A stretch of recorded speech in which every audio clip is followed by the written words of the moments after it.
The tearful testimony of Sean Diddy Combs' former girlfriend at his sex trafficking and racketeering trial breaking down on the stand as she detailed marathon sex sessions fueled by drugs.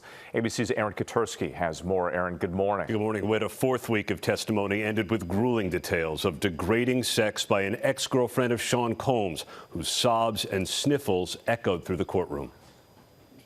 2 years into a relationship with Sean Combs, a woman the jury knows by the pseudonym Jane testified he pushed her to have so much drug-fueled sex with male prostitutes it became robotic. I would just take a shower and get ready for the next one. She said it didn't matter if she felt tired, hungry, sore, had an infection, or had vomited. She testified Combs would tell her, "You're not getting tired on me, are you?" Jane told the jury she became disgusted and repulsed and told Combs in a text message, "This doesn't make me feel good at all. Your true intentions with me are in plain sight."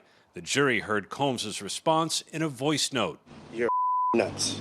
So be sad, go crazy, do whatever you want to do." Jane testified Combs started paying her rent in 2023 and still pays it now. She told the jury if she stopped the sex he wanted, she feared that Sean would take the house away.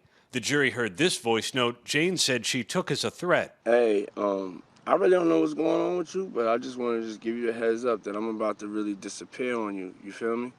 I'm not going to be playing these games with you at all, at all." Jane testified Combs promised her a trip to Turks and Caicos where they could be alone. But after one day, she told the jury, a male escort named Paul turned up. "Jane, if you had known that Paul would be on the Turks trip, would you have gone?" a prosecutor asked. Jane replied, "Not at all." So for the jury, they're definitely going to have to examine this carefully, because the idea that someone once participated in something and no longer, where did it end and when was the other person expected to know that? That's a very fluid concept. And I expect them to really listen to the defense's cross-examination, because that is where they're going to attempt to poke holes in that testimony. So the jury's going to try to find the truth, which is somewhere typically between the two. Now, Combs says all of the sex described at trial was consensual. He has denied all of the charges, but prosecutors say Jane is evidence of sex trafficking by fraud. So much disturbing detail and information here. You were in the courtroom. How did the jurors actually react to some of those graphic images and photos that were being shown to them? It's not the first time they had seen such explicit testimony, but it was a lot to take in. One woman kept her head down. Another just kept her head in her hands.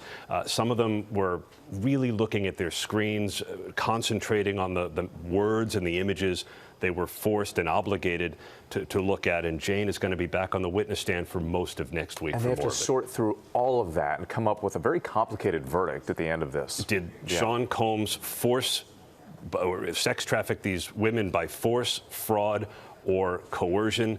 Cassie may have helped prosecutors build the case.